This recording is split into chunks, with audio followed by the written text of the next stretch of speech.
Hello everyone, my name is Raymond Johnson and we're continuing our discussion, our monologue, our video talk about 5 ways to communicate effectively with everyone that you know. We've already talked about the 3 previous types, and now we're going to go ahead and conclude it with our C, how to effectively communicate with someone who is a C. So let's go ahead without further ado and jump right into it.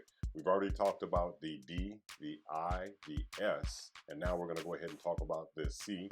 We used an analogy to go ahead and say that each of us has a D inside of us, which is a pilot or a flight attendant inside of us, which is an I, or a grounds crew inside of us, which is an S, or even an air traffic controller, which is the C.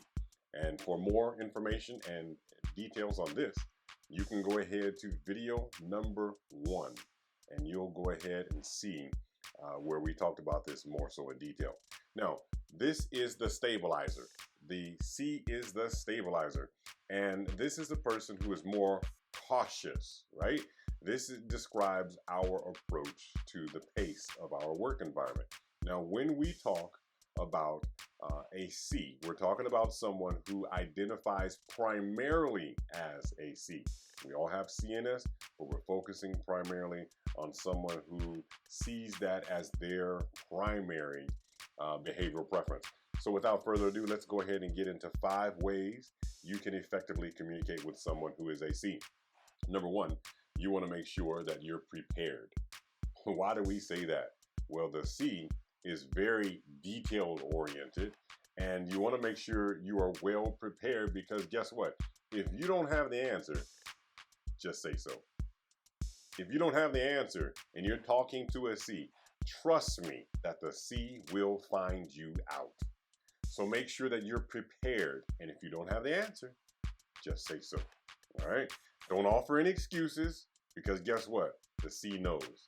The C is the cautious person who has all of their facts together.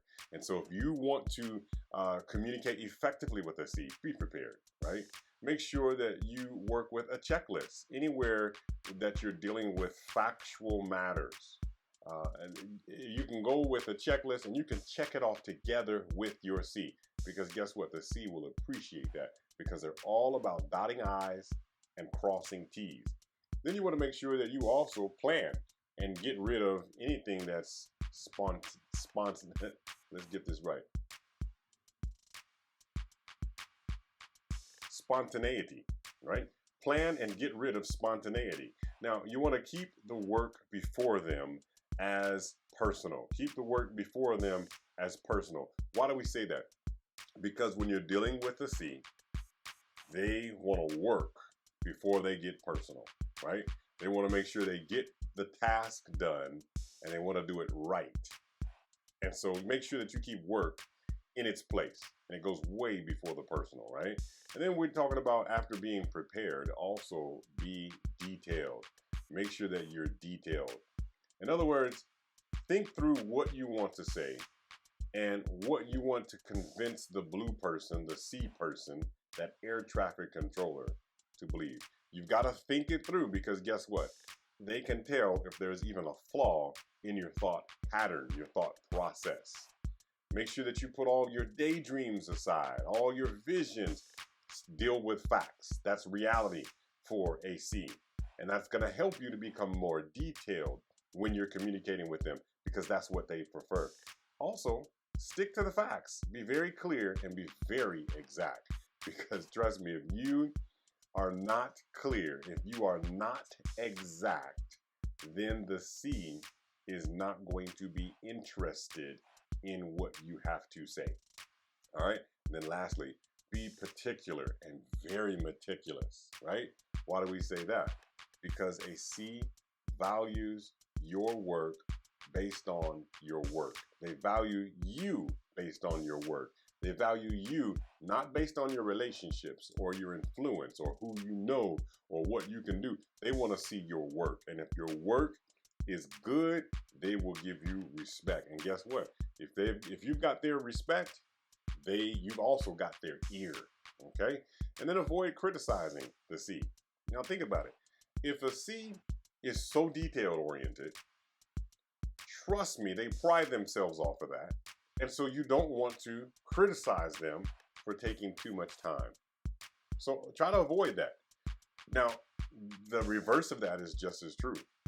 They do take a lot of time because they would rather do it right instead of spending energy and time on correcting everything that's wrong. So they take their time and they're very systematic in what they do. Okay? So make sure you avoid criticizing them because they take too much time. Make sure also you praise them for attention to detail and the superior work that they're able to produce. Make sure that you acknowledge that and give them credit for that. Let them understand that you're doing quality work and you need quality work done and you understand its value. Make sure that they know that they are appreciated in these areas. And then also you appreciate them. So it kind of works hand in hand. Make sure that you actually appreciate them because they have feelings like everyone else. But when you appreciate them, you're not only appreciating their work, but this is an opportunity for you to appreciate their person, who they are. So you've appreciated their work, you went ahead and you went ahead and avoid criticizing them and you treated them with the utmost regard. Now it's time to treat the person. And you can't communicate to a person and ignore who they are. So this is your opportunity to make sure that you can demonstrate that you understand that they have feelings like everyone else. And that's key. They've got feelings like everyone else. The difference is that the way they demonstrate it looks different than everybody else. And unfortunately, they are mislabeled as not caring when in fact they are some of the most caring people ever. So make sure that they know that you appreciate them and that you know that they're just like everyone else. So for example, what are we saying? I'm going to give you in a second, I'm going to give you some steps on how to do this. But let me just give you a little bit more context.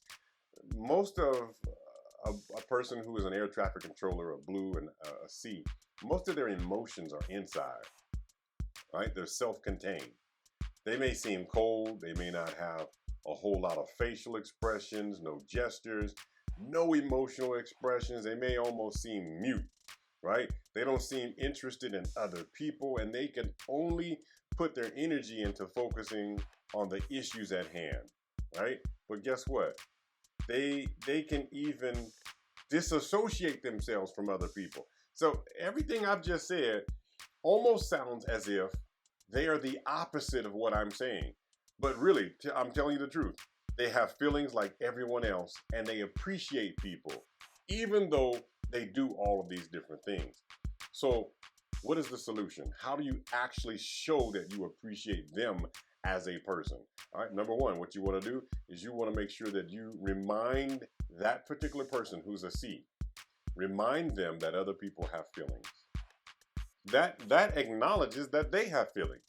So when you're dealing with interpersonal relationships in the workplace and you're dealing with your C colleague, make sure that you help them to understand and realize that other people have feelings just like they do.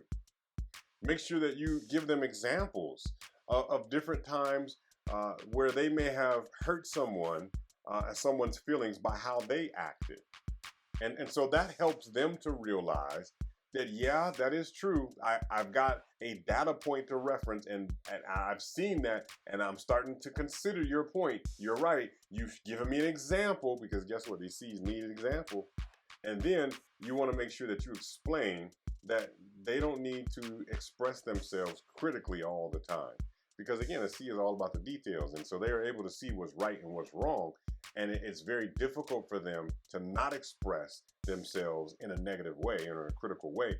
But you've got to explain to them that it's not necessary to always say something. In the words of my son, he said, "Dad, is one thing to tell the truth, but it's another thing to tell too much truth." And it's good to tell the truth, but when you tell too much truth, you can end up in a situation where you're not able to get the outcome that you wanted because you just put it on too thick, right? So you gotta pace yourself. But be clear.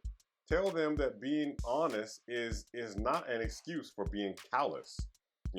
That's the way it is. It's a fact. It may be the way it is.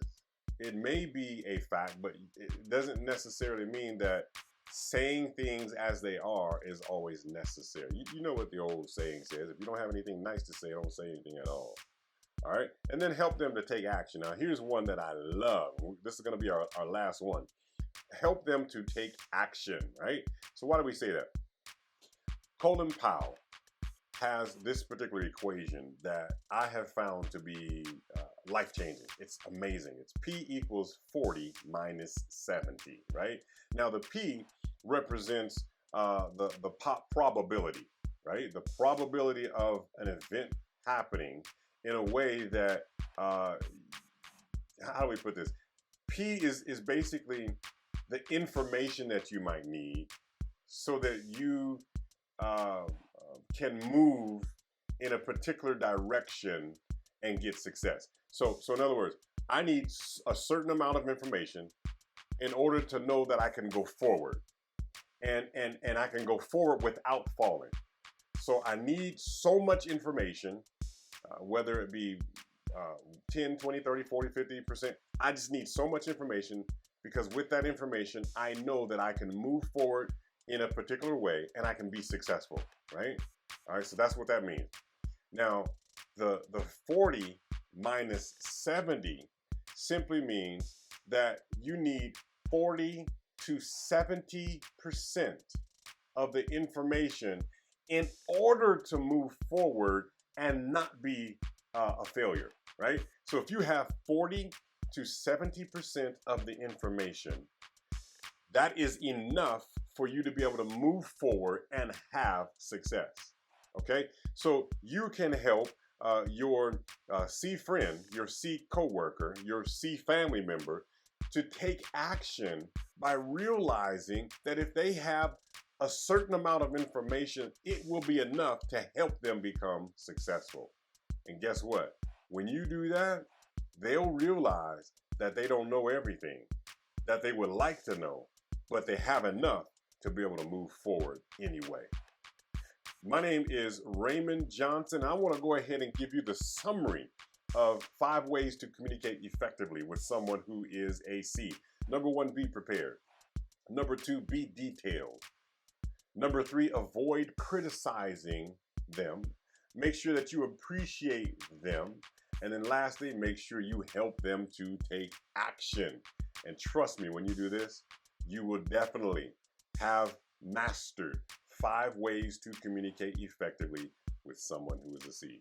My name is Raymond Johnson. You take care. We'll see you next time.